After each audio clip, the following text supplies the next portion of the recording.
ነበርና ሄሎ እየሰማህ ነው። እሺ እና አንዳንድ ጥያቄዎች ተፈጥሮብኝ ነበርና እነሱን ምናልባት ከእውቀት አንፃር እንድትመልስልኝ ነበርና ይሰማል? እሺ ላንብበው ጥያቄውን ከቁርአን ላይ። እሺ ሱራ 5 ላይ ምን ይላል? እናንተ ያመናችሁ ሆይ አይሁዶችንና ክርስቲያኖችን ረዳቶች አድርጋችሁ አትያዙ፣ ከፊላቸው ለከፊሎች ረዳቶች ናቸውና ከእናንተም ውስጥ ረዳቶች የሚያደርጋቸው ሰው እርሱ ከነርሱ ነው። አላህ አመፀኞችን ህዝቦችን አያቀናም ይላል። ሌሎች አሉ። እቺኛዋን እንመልሳትና እንትንም በል እስኪ ብታስረዳኝ። መልካም። ይህ ምድራዊ በሆነ ጉዳይ ሳይሆን ሃይማኖታዊ በሆነ ጉዳይ በምድራዊ ጉዳይ ላይ ችግር የለም። ለምሳሌ አንድን አይሁድ ወይንም ክርስቲያን ረዳት አድርጎ መያዝ ዛሬ ስራ እንዲረዳህ ሊሆን ይችላል። ገንዘብ በምድራዊ ህይወት ላይ ችግር የለም። እንዳውም ለነሱ በሰዎች ሙንፈቲና ለአላህ ምን ይላል? ላ የንሃኩም ላሁ አን ለዚነ ለም ዩቃቲሉኩም ፊዲን ይላል። እነዚያ በሃይማኖት ያልተዋጓችሁም መልካም ብትውሉላቸው እኔ በሃይማኖታችሁ ከሀገራቸው ያላሳደዷቸውም በሃይማኖታችሁ ምክንያት ያልተዋጓችሁም መልካም ብትውሉላቸው አልከለክላችሁም ይላል ነቢያችን ሰለላሁ ዐለይሂ ወሰለም። አይሁዲዎች እና ክርስቲያኖች ጋር በመልካም ይኗኗሩ ነበር። እዚህ ቦታ ላይ የሚናገረው አንደኛ ስለ ሙሐሪቦች ነው፣ በጣም አማኞችን ስለሚዋጉ አካሎች ሆኖ እነዚህም በእምነት ጉዳይ ላይ ረዳት አድርጎ ስለማያዝ ነው እንጂ ስለ ምድራዊ ጉዳይም አይደለም። ሰላማዊ የሆነ የራሱን ህይወት ስለሚኖርም የሌላ እምነት ተከታይም አይደለም። እሺ ኦኬ፣ እሺ ሌላ ጥያቄ ላንሳው ይቻላል። እሺ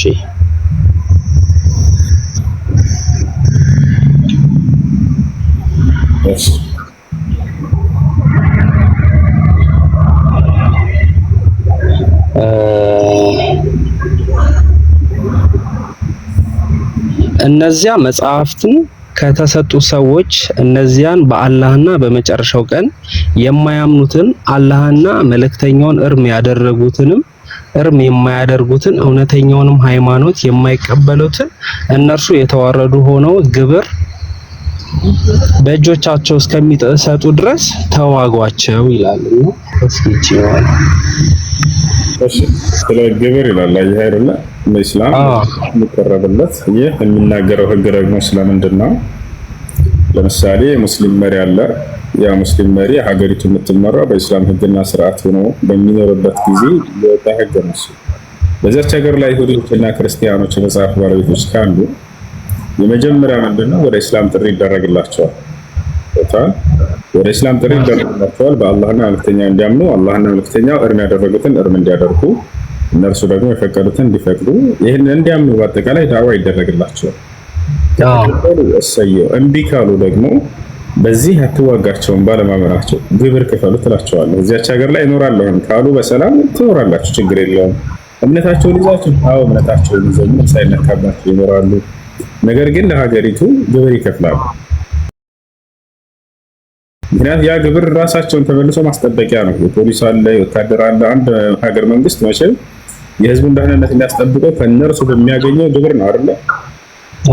እንን ክፈሉ ትላቸዋለህ አለ።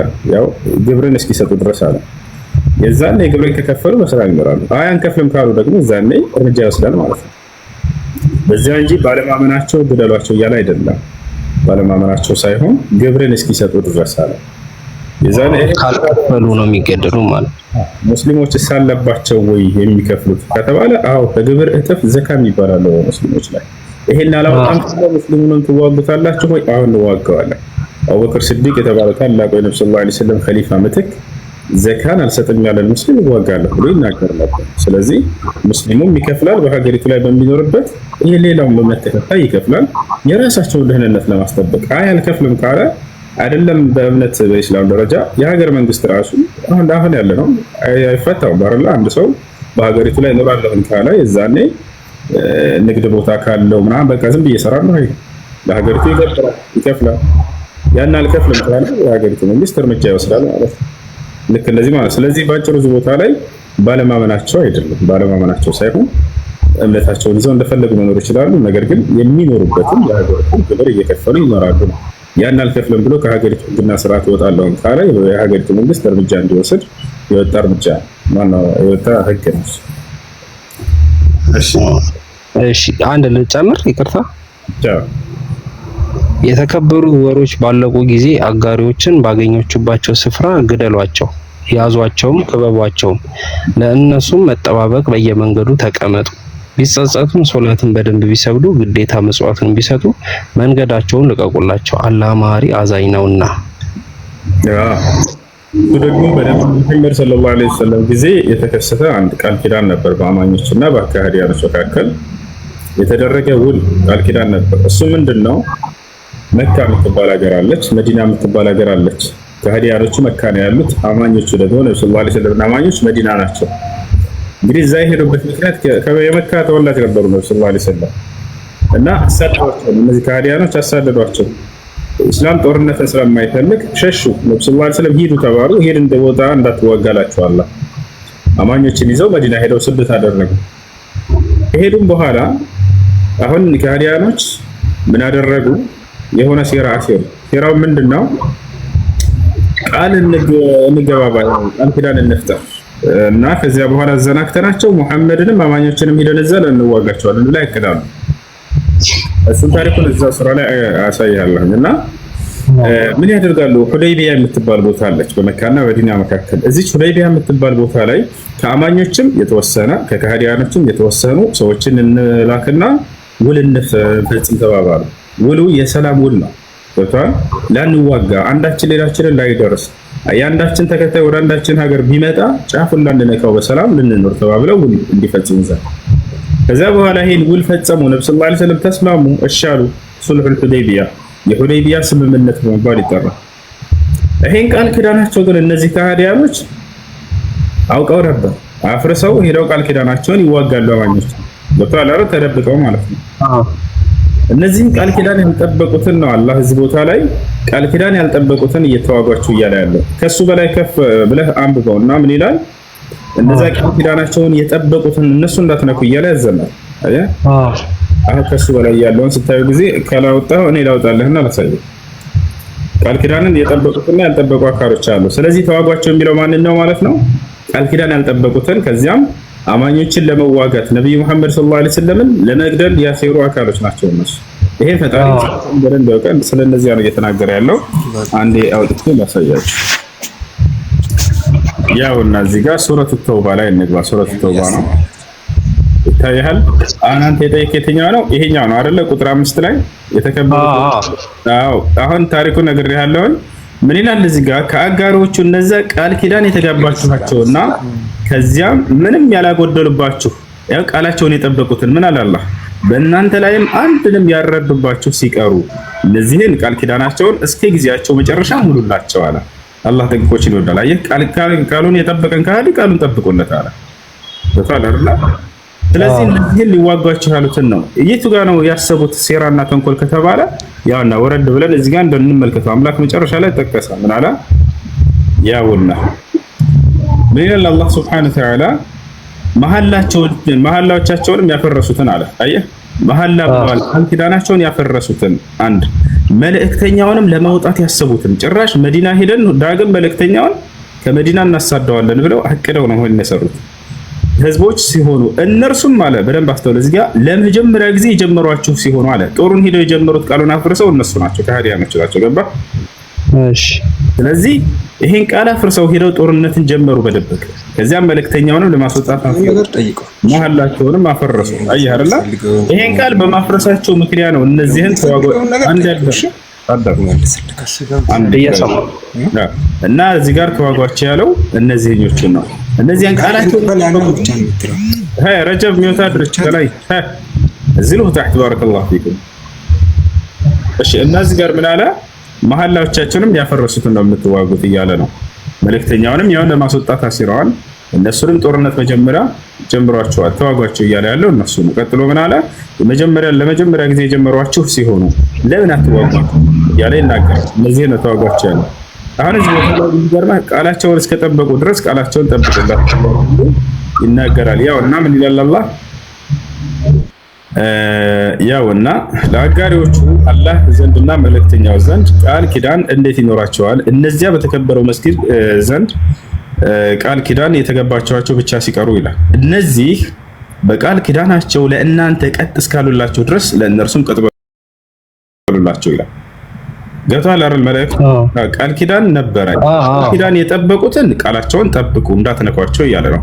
ቃላቸውን አፍርሰው ግን ለመዋጋት ያሴሩትን እነሱን ነው የምትዋጉት እያለ ነው። ገብቶሃል አይደል? ያ ነው። እሺ እዚህ ጋር አሁን ሁለትም ሶስትም ያነሳዋቸው ጥያቄዎች ላይ ማለት ነው ይሄ ተዋጓቸው፣ ግደሏቸው እና አስገድዷቸው አይነት ነገሮች አሉና እነዚህ እንዴት ነው ነብዩ እንደማለት ነው ለአላህ ቅርብ የሆኑ በላይ የሆኑ እንትን ናቸው አይደል? ነብዩ ማለት ለአላህ ቅርብ የሆኑ ምናልባት ምንም አይነት ጥያቄ ቢጠይቁ ምንም ነገር እንትን ማድረግ የሚችሉ ናቸው፣ የሚደረግላቸው ናቸው። እና እነዚህን ከግድያ ከማስገደድ እንትን በሏቸው ከሚሉት አንፃር ተዋጓቸው ከሚሉት ምናልባት እነዚህ ምን ይላል የሆነ እንትን ላይ ደግሞ ያነበብኩትኝ እዚሁ ቁርአኑ ላይ አንድ ነፍስን የገደለ የብዙዎችን ነፍስ ያህል እንደሚጠየቅ ያሳያል አይደል? እንትኑን ባላቆም ቦታውንም አሁን እና እነዛን የዛን ያህል ኃጢአት እንዳለው እየታወቀ መግደሉና መዋጋቱ እንዴት ነው? ምናልባት ለአምላክ ቅርብ ስለሆነ ነብዩ መሐመድ እነዛን በዚህ በሰይጣናዊ መንገድ የሚመጡትን እንደዚህ በምህረት የማሳለፉ ነገር እነዛን የማስቆሙ ነገር ከእንደዚህ ከመግደሉ ከመዋጋቱ ሌላ አማራጭ አልነበረም ነው ወይስ ይሄኛው እንዴት እንደ አማራጭ ሆነ የሚለው እሷ ነገር ትንሽ ኮንፊውዝ ስላደረገችኝ ማለት ነው። በጣም ጥሩ። አሁን እዚያ ጋር የሚናገረው አንድ ሰላማዊ የሆነን የሌላ እምነት ተከታይ ቢሆን የሚገደለ የዓለምን ሰው እንደገደለ ይቆጠራል ከአምላክ ዘንድ። من أجل ذلك كتبنا على بني إسرائيل أنه من قتل نفسا بغير نفس أو فساد في الأرض فكأنما قتل الناس جميعا ومن أحياها فكأنما أحيا الناس جميعا إلى عند سو يطفى يعلم من سو نفس دا تفاه كأن زند أملاك الله سو نعلو أمان كهدي علم سو بمهم عند سنوات سو بتقول لا يفقد المملك لمن يهود كريستيان يهون نجرجم بواقع يمتو أيها الله سيرا ياسر الناس سوتش سيرا ما سير بتشار لم يات أورنت جمرة شوال تربكم የገደሉ እስኪጨርሱ ድረስ አትጠብቅም። እነዚህን ሰዎች ተዋልካቸው፣ ገሰጿቸው እኮ ነብዩ ሰለላሁ ዐለይሂ ወሰለም እምቢ አሉ። ከዚያ በኋላ እሺ ቃል ኪዳን እንግባ ተባባሉ። ላንዋጋ በቃ ሰላም እንፍጠር እሺ ብለው ቃል ኪዳን ገቡ። ነገር ግን እነዚህ ሰዎች አሻፈረኝ ብለው ተደብቀው አማኞችን እየገደሉ ነው። እስከምን እንጠብቃቸው? እስኪጨርሱ ድረስ ተግሳጽንም አልሰሙም። በመገሰጽ አይሆንም እንዳልኩ ትክክል ነበር። ገሰጿቸው ላለመዋጋትም ቃል ኪዳን ገቡ። ነብዩ ሰለላሁ ዐለይሂ ወሰለም አላህ ይምራላቸው። ሱረቱል አንፋል ቀጣዩ ገጽ ላይ ምን ይላቸዋል? ቀጣዩ ሱራ ላይ ወኢን ጀነሑ ሊሰልሚ ፈጅነሕ ለሃ ይላል። ሙሐመድ ሆይ ከሃዲያኖች ለእርቅ ከወረዱ አንተም ለእርቅ ውረድ ይላቸዋል። አየህ ለእርቅ ወረዱ። ነብዩ ሰለላሁ ዐለይሂ ወሰለም ተስማሙ፣ ሻሩ። ነገር ግን ተደብቀው መዋጋት ጀመሩ። አላህም ከዚያ በኋላ መልእክተኛውን ሊገድሉ ያስበዋልና እነዚህ ሰዎች እንዲሁም ደግሞ አላ ቱቃቲሉነ ቀውመን ነከሱ አይማነሁም መሐላቸውን ያፈረሱ ሰዎች ናቸው አለ። ቃላቸውን አፈረሱ። ወሀሙ ቢኢኽራጅ ረሱል መልእክተኛውንም ለማስወጣት አሳደሩ። ወሁም በደኡኩም አወለ መራ እነርሱ መጀመሪያ የጀመሯቸው ሲሆኑ አለ። ጦርነቱን ጀመሩ። በቃ ቃላቸውን አፍርሰው ማንኛውም ጀመሩ። የዛኔ ነው እንጂ መጀመሪያ ለእርቅ ጠርተዋቸው ሰላም አውርደው ሁሉ ነገር አድርገው ነበር። የተቻላቸውን ሁሉ አደረጉ አማኞች። እነዚያ ግን አሻፈረኝ ብሎ ተጋደሉ። አንድ ሰው ለምሳሌ ቤትህ መጣ ችግር ሊፈጥር ይሄን ሰው ተዋልከው፣ በመካከላቸው እርቅ እንዲኖር አደረግ ጣርክ ምናምን። ግን ይሄ ሰው በቃ አንተን በድብቅ ያንን ቃሉን አፍርሶ ለመግደል መጣበት። ምን ታደርጋለህ አንተ? እዛኔ ከራስ ተከላከላለህ አይደል? ያ ነው እያለ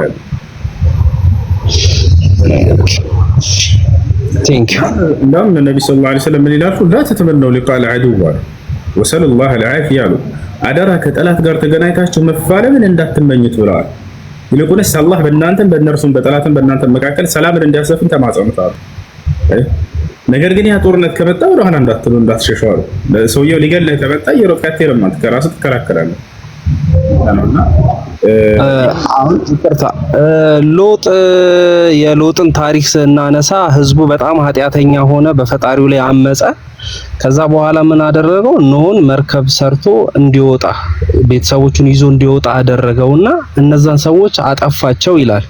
እና ምናልባት ነብዩ ከመዋጋት ይልቅ ፈጣሪን ጠይቆ ፈጣሪ እነሱን የሚያስቆምባቸውን መንገድ እንደዛ አይነት ሎጥ ላይም እንዳደረገው አይነት ወይ የሆነ ተአምራትን አድርጎ በዛ መልኩ መቆም አይችልም ነበር? ከመዋጋቱ ከማሳደዱ ምናምን ውጪ ማለት ነው። ምናልባት ነብዩ ከአምላክ ላይ ያለው ቅርበት ከማንም በላይ ስለሆነ ማለት ነው። በእንደዛ መሆን አይችልም ነበር? እንዴት ነው እሱ? መቅሰፍት መጥቶላቸው ነበር። ሐታ መልአኩ ገብርኤል ተልኮ ነበር ይቀስፍልታል። ገብርኤልና የተራሮች አለቃ የሆነ ተራራ እንደፈለገ ማንቀሳቀስ የሚችል መልአክ አለ፣ መለኩል ጅባል ይባላል። ይሄ ተልኮ ነበር። ሙሐመድ ሆይ መቅሰፍት ትፈልጋለህ ወይ ተብለው ነበር። በአንድ ህዝቦቻቸው ጸጥ ይደረጋሉ፣ ዓለም ትፈጸማለች። አይ መቅሰፍት አልፈልግም ብለው አዝነው ነው ይሄን የመለሱላቸው። ወታላና እንደቀደሙት እንደ ኖህ እንደ አብርሃም እንደ ኖህ እንደ ሎጥ እንደ ሁድ እንደ ሷሊህ እንዳለፉት ነብያቶች መቅሰፍት መጥቶላቸው ነበር፣ ቀርቦላቸው ነበር። ከማዘን የተነሳ ብዙም ይሄ እንዲከሰፉ አልፈልግም አሉ። اللهم اغفر لهم فانهم لا يعلمون አሉ። ስለማያውቁ ነውና ይቅር በላቸው በቃ ለፋቸው ብለው የተማጸኑባቸው ሁሉ ቦታ አለ። መቅሰፍትን ለህዝቦቻቸው አይፈልጉም ነበር።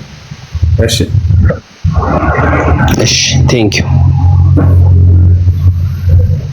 እሺ ያጋለ ከተንገረ ቴንክ ዩ። ሰላም አለይኩም። ሰላም እንዴት ናችሁ? ሰላም አለይኩም። ይሰማል? ሰላም ነው? እንዴት ነው? እግዚአብሔር ይመስገን። እሱ ሰላም ነው። እኔ የሆነ ጥያቄ ነበረኝና ስነ ምግባር ተኮር ያደረገ ጥያቄ ነበር መጠየቅ የፈለኩትና ማለት አንድን አስተማሪ ወይ ደግሞ ላይክ አንተን እንደምናይህ ብዙ ሰዎች ከክርስትና ወደ ሙስሊም ትወስዳለህ። ያ ደግሞ ምናልባት በንግግርህ ወይ ደግሞ ሰዎችን በምታዳምጥበት መንገድ በምትመልስበት መንገድ ምናምን ሊሆን ይችላል ብለን እናስብ። ደግሞ በምታስተምረው ትምህርትም ይሆናል ብለን እናስብና ይሄንን ስነ ምግባር ከመሐመድ አንግል ከነብዩ መሐመድ አንግል እንዴት ታየዋለህ? ለምሳሌ ቁርአን ነብዩ መሐመድን ቴስት ያደርገዋል ወይ? ነብዩ መሐመድ ልክ ነው ልክ አይደለም ብሎ የፈተሸው ቦታ አለ ወይ? ወይ ደግሞ ከጻፊዎች ከቁርአን ጻፊዎችም ይሁኑ ከሐዲስ ጻፊዎች ነብዩ መሐመድ ስህተቶች እንደዚህ ናቸው እንደ ሰው ወይ ደግሞ 100% ልክ ነው ብሎ እሱ ቴስት የተደረገበት ቦታ አለ ወይ? ወይስ እሱ ያለው ነገር ሁሉ ልክ ነው የሚለው አንደኛ ጥያቄ ነው። ሁለተኛ ደግሞ ላይክ ይሄ ለመዳን የሚያስፈልጉ ነገሮች አሉና በክርስትናው ላይ ሪኳየርመንት ብለን የምናስቀምጠው ላይ ለምሳሌ ከብሉይ ኪዳን ብንወስድ 10 ትእዛዛት የሰው ልጅ መዳኛዎች ተብሎ የታሰቡ ነበርና ያንን ደግሞ የሰው ልጅ ስላልቻለ ኢየሱስ ክርስቶስ የሰውን ኃጢአት ወስዶ እኛን አድኖናል ብለን ክርስቲያን እናምናለንና ኢየሱስ ክርስቶስ ያመነ የዘላለም ሕይወት አለው ይላልና ከሙስሊም አንግል ሪኳየርመንቶቹ ምንድናቸው የሚሉት ናቸው። ቴንክ ዩ። እሺ ነብያችን ሰለላሁ ዐለይሂ ወሰለም ለእኛ ብቻ ሳይሆን ለነብያት ሁሉ አርአያ ናቸው። አላህ ሱብሓነሁ ወተዓላ ወኢነከ ለዐላ ኹሉቂን ዐዚም ይላል። ሙሐመድ ሆይ አንተ በታላቅ ስነ ምግባር ላይ ነህ ይላቸዋል። ይሄ ነው ወቁድወቱን ለጀሚዕ አልበሸሪያ አነ ሰይድ ወለድ አደም ወላ ፈኽር ይላሉ። እኔ የአደም ልጆች ሁሉ በላጭ ነኝ፣ ይሄ ፉከራ ሳይሆን እውነታ ነው ይላሉ። ነብያቶችን ሁሉ የሚመሯቸው እርሳቸው ናቸው በሁሉ ነገር። በይተል መቅደስ ኢየሩሳሌም በሄዱ ጊዜ ነብያችን ሰለላሁ ዐለይሂ ወሰለም አላህ ቀደምት ነብያትን ሁሉ አስነሳላቸው ከአዳም ጀምሮ እስከ መሲሁ ድረስ ሁላቸውም ከኋላቸው ሆነው መርተዋቸዋል፣ አሰግደዋቸዋል። ሊዩዕለመ ቢዛሊከ አነሁ ኢማሙሁም ወቁድወቱሁም የነብያት ሁሉ መሪና አለቃ መሆናቸው ይታወቅ ዘንድ ሐታ ነብያት ቢመጡ ዛሬ ሙሴ ብለህ እንደምሳሌ የጠቀስከው የእርሳቸው አንድ ተማሪና ተከታይ ይሆን ነበር። ነብያችን ሰለላሁ ዐለይሂ ወሰለም ምን አሉ? ለው ካነ ሙሳ ሐየን ማ ወሲዐሁ ኢላ ኢትባዕ አሉ። ሙሳ በህይወት ቢኖር ዛሬ የእኔ አንድ ተከታይ ከመሆኑ ውጭ ሌላ አማራጭ አይኖረውም አሉ። ሐታ መሲሁ ኢየሱስ ክርስቶስ ዳግም በሚወርድ ጊዜ ከሰማይ የእርሳቸው አንድ ተማሪና ተከታይ ይሆናል። ገብቷቸዋል? የእርሳቸው ተማሪ ይሆናል ሲል የእርሳቸውን አስተምህሮ እየተከተለ በራሱም ላይ ይፈጽማል፣ ህግና ስርዓታቸውን ይከተላል ማለት መሆን ይችላል። አሁን የእሳቸው ተማሪ ተከታይ መሆን ይችላል የሚለው ከእስልምና አንግል መሆን ይችላል። ግን ከሚታዩ የስነ ምግባር አንግል ለምሳሌ ዛሬ አንተ በህይወት ላይ ስትኖር ከትዳርህ አንግል፣ ከሰዎች ከሶሻል ላይፍ አንግል የሚመዘን ነገር አለ። ገባ? በእኛ በክርስትናው አትሊስት የቤተ ክርስቲያን አስተማሪ ወይ ደግሞ ከፍ ያለ ሰው መሆን ቢፈልግ ይሄን ይሁኑ፣ በሰፈሩ የተወደደ ስሙ ያልተጠላ ሚስቱን የሚያከብር የአንድ ሚስት ባል ምናምን የሚላቸው ነገሮች አሉ ወይ? እና ከዚህ ጋር ጥያቄ ያለኝ ስለ ነብዩ መሐመድ በል እኔ ኢማም መሆናቸው ማንም ቢመጣ ማንም የርሱ ጥያቄ ያለኝ ስለፋቸው ወደ ጠይቅ ማልከኝ ጥያቄ ካለ በእርሳቸው በትዳራቸው ላይ በምንም ነገር ላይ በህይወታቸውም ላይ ጠይቅ፣ ችግር የለም። ያ ገብቶኛል። ያንን እኮ የምለውና ራአያ ከመሆን አንግል እሳቸው ብለህ ነብዩ በትዳር በኩል ከአንድ ሴት በላይ ብዙ ሚስቶች አሏቸው። በአስተምህሮት በኩል ደግሞ ኦኬ አንድ በላይ ማግባት ችግሩ ምንድነው? አሁን ባላንስ አርግቶ ይኖራል የምትለዋን ፍልስፍና ይሄ የማይሆን ነው። ገባ? እኛ እንቀበለው እንደ ክርስቲያን የማንቀበለውም ነገር ነው። ግን አትሊስት ችግሩ ምንድነው? ባያደም ከአንድ በላይ አታግቡ ብሎ እግዚአብሔር የተናገረበት ቦታ አለ። እሺ እንደ መጽሐፍ ቅዱስ ልትለካ ነው፣ ለካ ችግር የለውም። አንደኛ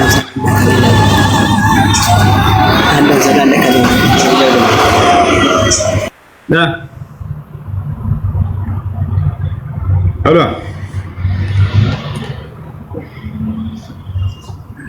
ሄሎ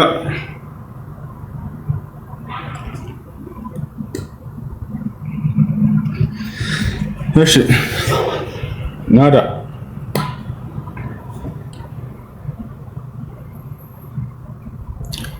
ናዳ ወይ ሰላም አለይኩም። ይቅርታ ስራ ላይ ነበርኩኝ። እሺ ጥያቄ ነበረኝ። እሺ እናትና አባቴ ነበር በፊት ዘካተል ፈጥር የሚያወጡልኝ። እነሱ አሁን በህይወት ስለሌሉ እንዴት ነው እሱ ነገር ማውጣት የምችለው? ዘካ አንቺ ለራስሽ የምታወጭበት መንገድ ነው ወይስ ለነሱ? እነሱ ሞቷል። ለነሱ ማውጣት እችላለሁ? ለራስ በእነሱ ላይ ለራስሽ ነው። በአንድ ሰው ላይ የሚደርስበት ዘካተል ፍጥር ነው አይደል? 3 ኪሎ ሩዝ መስጠት ለደሃ ነው። ለራሴ በፊት እነሱ ነበር የሚያወጡልኝ። አሁን አንቺ ማውጣት ትችላለሽ ለራስሽ 3 ኪሎ 3 ኪሎ። እሺ ጀዛኩሙላህ ኸይረን። ሩዝ ወይንም በአካባቢያቸው ሰዎች ከሚመገቡት ምግብ ገዝተሽ መስጠት። መርሐባ። ኦኬ እሺ።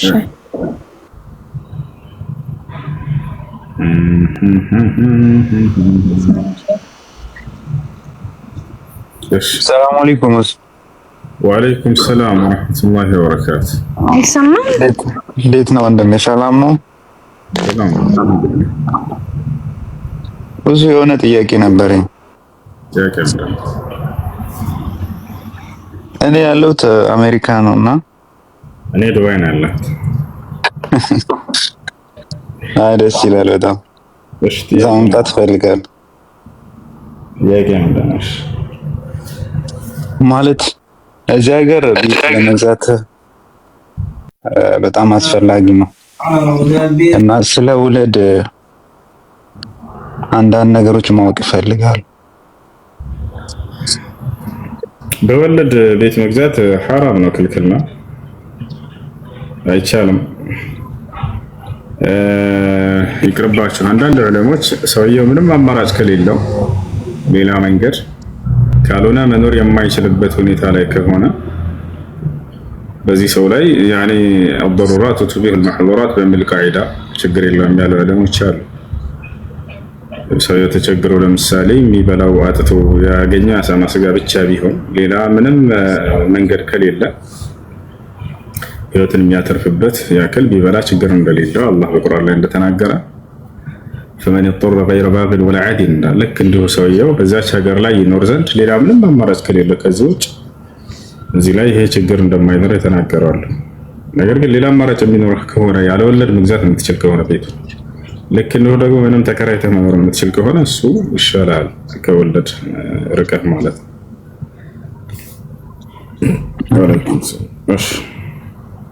እንትን ሌላ ደግሞ አንድ ጥያቄ ልጨምርልህ ካላበዛው ማለት እንትን አክሲዮን ነበረኝ ማለት የኢትዮጵያ ላይ እኔ ሳላቅ ነው በውክልና ምክንያት እንትን አድርገውብኝ ነበር ማለት እና ያ አክሲዮን እንትን ሳላቀው እንትን መጣብኝ ወለድ ማለት ነው።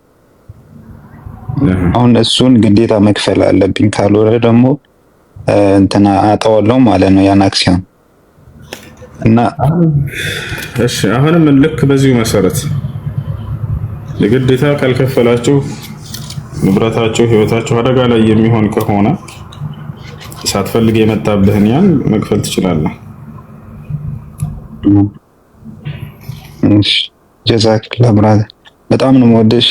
እዚህ እየሰማን ነው ደስ ይላል በጣም ወራህመቱላሂ ወበረካቱሁ። ሽክራን ብራዘር። እሺ ወአለይኩም ሰላም። ሰላም ነህ? አልሐምዱሊላህ። ጥያቄ ነበረኝ። እሺ ጥያቄ ምንድን ነው? እኔ ከጓደኛዬ ጋር አብረን ስራ እንሰራለን። እኔ ብቻዬን ነው የምሰራው። እሺ ጥያቄ ምንድን ነው? ቀጥሎ ወንድማችን ፈጠን አድርገህ። እሺ ስራ አብረን እንሰራለን። ስራ ስንሰራ እኔ እሱ ከሴቶች ጋር ላይቭ ገብቶ ማለት ነው ይጀናጀናል። ገብታ አትጀናጀን ጅንጀና ሐራም ነው ዝሙት ነው ሲለው ዝሙት አይደለም ማረጃ ስጠኝ ሲለኝ ማታ ነው ተከራከርነው። ብዙ ገብተን እሱን እንጠይቀዋለን ብያለሁ እኔ። እሺ ዝሙት ብሎ ማለት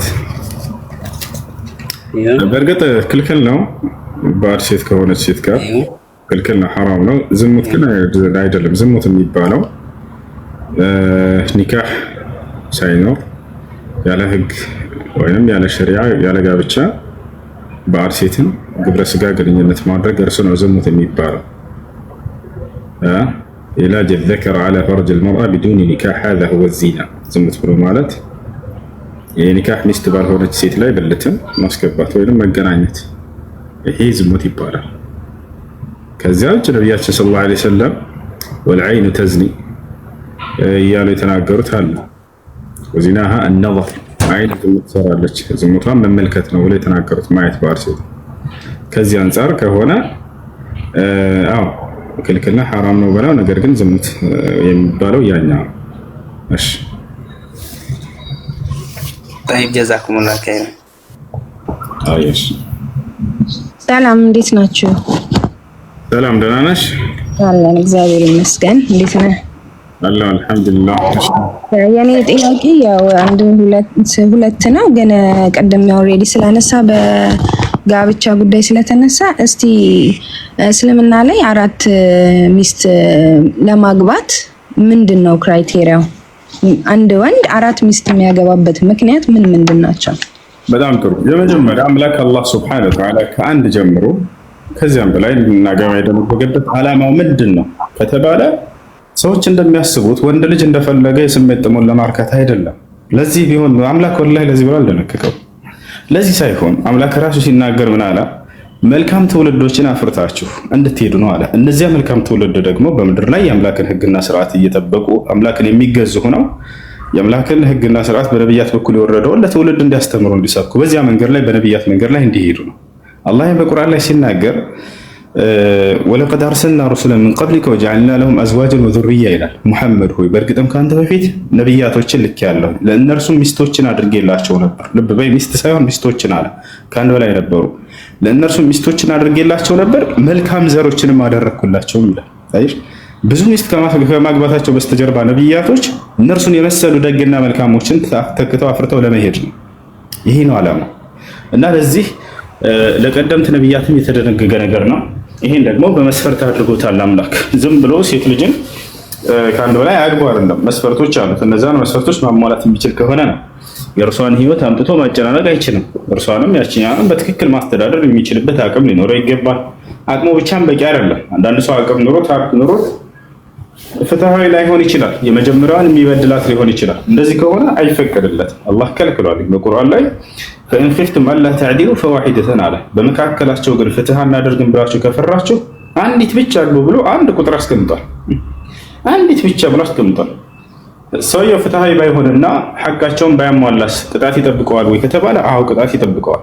ነቢያችን ሰለላሁ ዐለይሂ ወሰለም መን ካነት ዐንደሁ እምረአታን ፈለም ያዕድል በይነሁማ ጃአ የውመል ቂያመቲ የሽቁሁ ሳቂጣ ነው። በምድራዊ ህይወቱ ሲኖር ሁለት ሚስት ኖረውት በመካከላቸው ፍትህን ያላደረገ ባል የትንሣኤ ቀን አንድ ጎኑ ወድቆ በአንድ ጎኑ ይነሳል፣ ይመጣል ከአምላክ ፊት አሉ። አምላክ ምን ያክል እንደሚቆጣበት ይገልጻል። እና ይሄ ነው እሱ ሻሃዳ አለን። እሺ ማለት ነው ይዘው አንተ